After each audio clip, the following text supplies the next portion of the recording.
Friends, welcome to my channel. எல்லோரும் எப்படி இருக்கீங்க? எல்லோரும் நல்லா இருப்பீங்கன்னு நினைக்கிறேன். வீடியோ வந்து ஒரு வாரங்கிட்ட ஆகிடுச்சு. ஊர் போயிருந்தனால வீடியோ போட முடியல. ஸோ வீடியோ இப்போ தொடர்ந்து நான் இனி போடுவேன். தொடர்ந்து எனக்கு ஆதரவு கொடுங்க.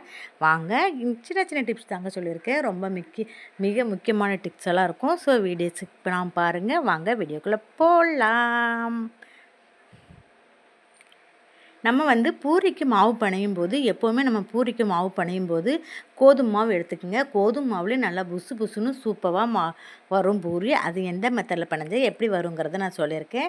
நான் ஒரு 1/2 கிலோ பக்கம் கோதுமை மாவு எடுத்திருக்கேன். அது கொஞ்சம் அதுக்கு தேவையான அளவு உப்பு போட்டு அதுக்கு வந்து 1 ஸ்பூன் சர்க்கரை போடுங்க.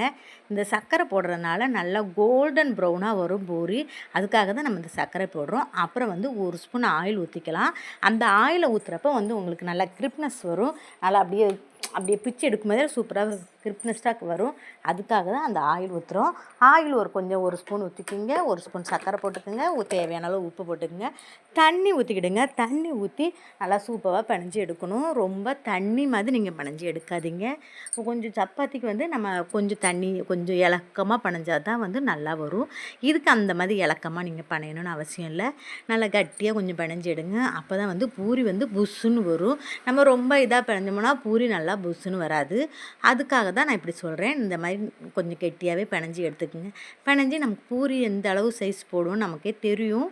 அந்த மாதிரி நீங்கள் உருட்டி எடுத்துக்கோங்க. உருட்டி எடுத்து எல்லாம் வச்சுருங்க ஓரமாக. ஆனால் வந்து நம்ம பூரிக்கு வந்து மாவு பிணைஞ்சிட்டு உடனே பூரி சுட்டுறணும். ரொம்ப லேட்டாகி நீங்கள் சுடாதீங்க. ரொம்ப லேட்டாக சுட்டால் எண்ணெய் இழுக்கிறதுக்கு சான்சஸ் இருக்குது. அதனால் நீங்கள் வந்து பூரிக்கு வந்து மாவு பிணைஞ்சிட்டு ஒரு 5 நிமிஷத்தில் சுடுற மாதிரி பார்த்துக்குங்க. ரொம்ப லேட்டாக சுடக்கூடாது. தேய்க்கிறப்போ வந்து சப்பாத்திக்கு மாதிரி ரொம்ப நைஸாக தேய்ச்சிடாதீங்க. கொஞ்சம் கெட்டியாகவே தேய்ங்க. அப்படி தேய்ச்சா தான் பூரி நல்லா புசு புசுன்னு வரும். ரொம்ப சாப்பிட்டாச்சுன்னா பூரி வந்து ஒரு மாதிரி சப்புங்கிற மாதிரி வரும். அப்படி வராமல் பார்த்துக்குங்க. தேய்ச்சாச்சு பாருங்கள். இனி பூரி வந்து ஆயில் வந்து நல்லா கொதிச்சதும் போடுங்க. ரொம்ப கொதிக்காமல் போட்டாலும் நல்லா இருக்காது. ஆயில் நல்லா கொதிக்கட்டும். கொதிச்சதுமே பூரியை போட்டு எடுத்திங்கன்னா சூப்பராக புசுன்னு செம சூப்பராக வருங்க. சூப்பரான பூரி செய்கிறதுக்கு இந்த மெத்தடை நீங்கள் பயன்படுத்துங்க. சூப்பராக இருக்குங்க. நெக்ஸ்ட் டிப் போகலாமா? இந்த டிப் பிடிச்சிருந்தா அப்படியே ஒரு லைக் கொடுங்க. நம்ம சேனலை சப்ஸ்கிரைப் பண்ணாதவங்க ப்ளீஸ் சப்ஸ்கிரைப் பண்ணுங்கள். வாங்க நெக்ஸ்ட் டிப் போகலாம்.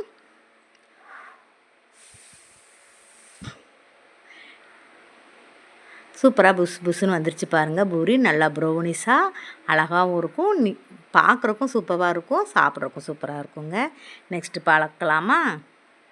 நெக்ஸ்ட்டு வந்து நம்ம இட்லிக்கு மாவு அரைக்கிறப்ப உளுந்துக்கு வந்து நீங்கள் வந்து ஐஸ் டியூப் ஒரு 4 போட்டு அரைங்க. அப்படி அரைச்சிங்கன்னா மாவு வந்து நல்லா பொங்கி வரும். இட்லியும் நல்லா சாஃப்டாக வரும்.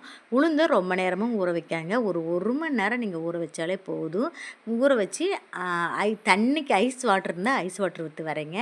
அது நமக்கு கிடைக்கலையா ஒரு 4 டியூப் ஐஸ் டியூப் போடுங்க. அப்படி நீங்கள் போட்டு அரைச்சினா மாவு சூடாகாமல் நல்லா பொங்கி வரும் பாருங்கள். நான் அந்த மாதிரி இன்றைக்கி வந்து நான் ஐஸ் டியூப் தான் போட்டேன். மாவு எவ்வளோ சூப்பராக பொங்கி வருதுன்னு பாருங்கள். இப்படி பொங்கி வரும். அப்படி நம்ம பொங்குறப்ப இட்லி வந்து நல்லா சாஃப்டாக வரும். சூப்பராக இருக்கும். நெக்ஸ்ட்டு வந்து நம்ம வந்து மாவை அரைச்சிட்டு நம்ம கலக்கிறப்ப நல்லா கலக்கணும். குக்கரில் வந்து நம்ம எப்போவுமே குக்கர் விசில் போடுறதுக்கு முன்னாடி அதில் வந்து ஆவி வந்ததுக்கப்புறம் நீங்கள் விசில் போடுங்க. அப்படி நீங்கள் விசில் போட்டிங்கன்னா குக்கர் வந்து கேஸ் லைட்டில் வெடிக்கிறது அதெல்லாம் வந்து நம்ம சமாளிக்கலாம்.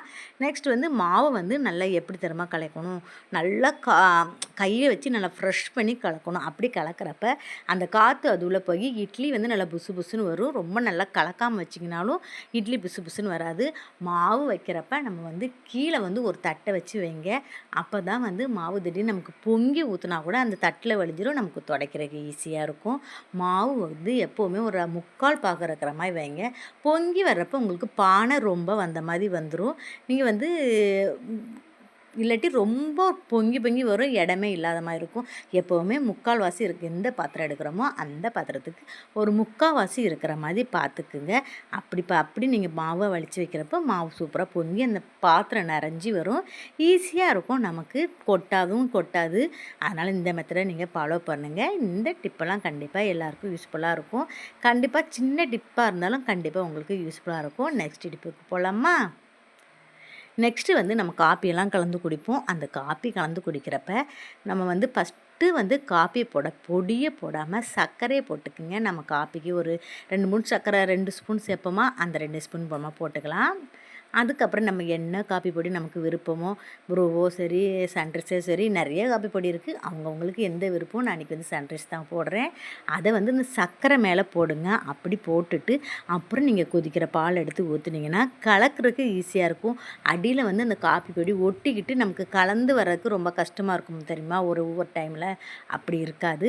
நம்ம பாலை வந்து ஊற்றுனதுமே நல்லா கலந்துரும். சூப்பராக இருக்கும். இந்த டிப்பை நீங்கள் ஃபாலோ பண்ணுங்கள்.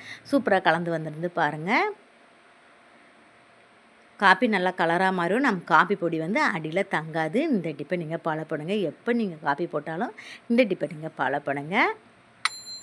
இந்த டிப்பு கண்டிப்பாக எல்லோருக்கும் யூஸ்ஃபுல்லாக இருக்கும். இந்த டிப் பிடிச்சிருந்தா அப்படியே ஒரு லைக்கை தட்டி விடுங்க.